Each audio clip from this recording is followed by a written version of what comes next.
Thank you, Dr. Mitra, and thank you, distinguished guests. Sorry, I'm Nick Rousseau. I'm in the Department for Business, Innovation and Skills. So it's a kind of super ministry in the UK. We cover all the economic levers. So that's both business engagement, but also science and innovation and HE and skills. And I'm in the Innovation Directorate, and we're basically responsible for the innovation conditions in the UK, making them as conducive as possible to business-led innovation.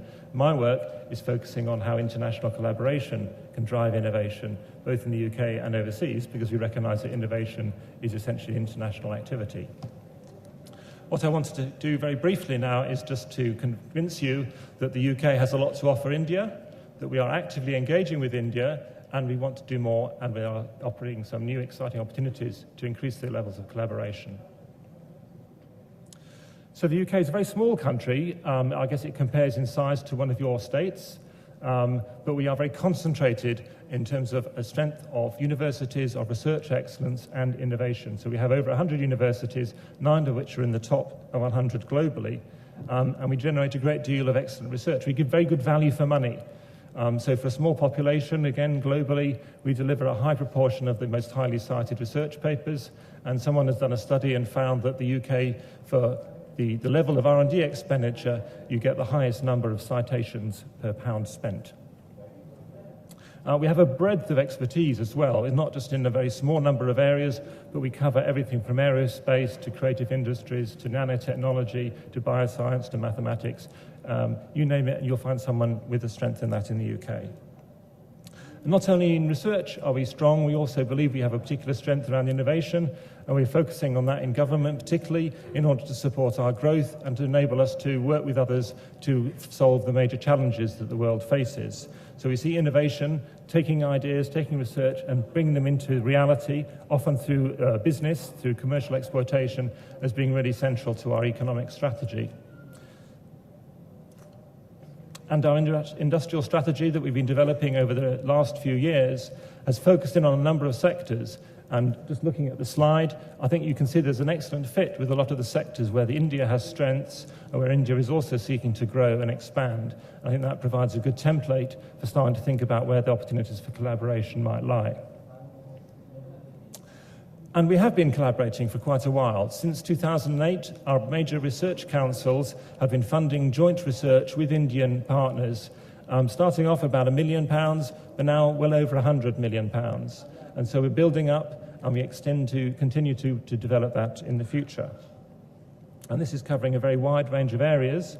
These are the main themes that we're currently focusing on, but we're always open to new ideas and to identifying areas where there's common research interests. Recently, we published our innovation research strategy for the UK, and that identified that we need to take a more strategic approach to international collaboration. As I say, recognizing that innovation is increasingly international, and as has already been referred by Dr. Mitra, the number of international publications is growing, and everyone recognizes that actually that international dimension challenges both parties, it raises the bar, it improves quality and improves impact. So we see this as being really important. What we're looking to do in the UK is to look across the world and see where there are strong collaborations that we can have that reflect our strengths and reflect strengths in other countries. And so we're looking particularly at what we call innovation hotspots, where there are concentrations of activity of both academic and business activity backed up with finance. We're looking at opportunities because there are new markets, and we're looking at areas where there are investors willing to back strong R&D. And India is of great interest to us for all those reasons, as you'll understand. So our Prime Minister came out in February, met your Prime Minister, had a summit. Our Prime Minister brought, I think, the largest business delegation that a UK Prime Minister has ever brought to India. Again, he wanted to underline the really strong interest that we have in building links with India. And R&D is part of that, and both ministers signed a declaration confirming they want to see a greater expansion in that area. So we've commissioned a study of the Indian innovation landscape and where we are already doing work with you guys. And it's actually told us quite a lot that we didn't know about some of the particular clusters and some of these innovation hotspots. And this report is available. I've got a copy here, but it's available on the Nesta website. And anyone who's interested in understanding India, whether you're Indians yourselves or whether you're looking at it from an international perspective, might find this a useful resource to refer to. We've also been looking at how we can do more to increase the impact of our research. It's something that we're doing back in the UK generally. We recognise that research is great, but unless it's actually getting out and having impact in the world, then it has limited value. What we want to be looking at is how we can build better links between industry and academia. It's an area that we have some strengths in, but we always wanted to improve on that. And so Research Councils UK commissioned a study with our science innovation team here to look at where industry is already engaging in the collaborative research we're funding and look at how we might be able to extend that collaboration and that involvement. And again, it's a publication that, well, it's not a publication yet, but when it comes out, I think it'll be something that will be of broad interest. What we've identified, is not going to be a surprise to anyone, is that the engagement from research takes many forms. Whether it's the industry partner is a major platform builder or more opportunistic, or a substantial and ongoing collaborator in the research. Industry businesses will take different views on that. But what we've identified are some areas where we think there is scope to do more, and we want to take that forward. And I think particularly the most exciting for me is the notion that we need to get better at linking what goes on in the research space into some of the challenges and the ways in which governments are seeking to tackle those challenges through their kind of work on thinking about future scenarios. Okay, so we've got a few slides now very quickly on what we want to do in the future. Am I keeping to time? Going at a fast enough pace? Thank you. Okay, so we have a body called the Technology Strategy Board. It's our main innovation agency. It funds programs in the UK to support businesses and their innovations.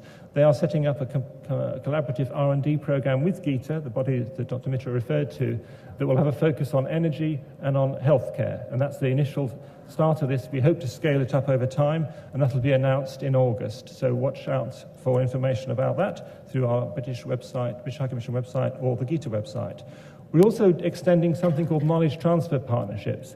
John Clayton will be talking about that later, but it's basically a concept where a business sees a need, thinks that an academic partner could help them, and then the funding provides for an associate who is a graduate from that academic institution to spend time in the business, really getting into what they're trying to do, help them to take their thinking forward, and bringing in that academic experience and knowledge. And we want to see that happening across the UK-India interface, and I think that could be a powerful tool. So those are just two things we want to start off, and again, we hope to scale up if they're successful.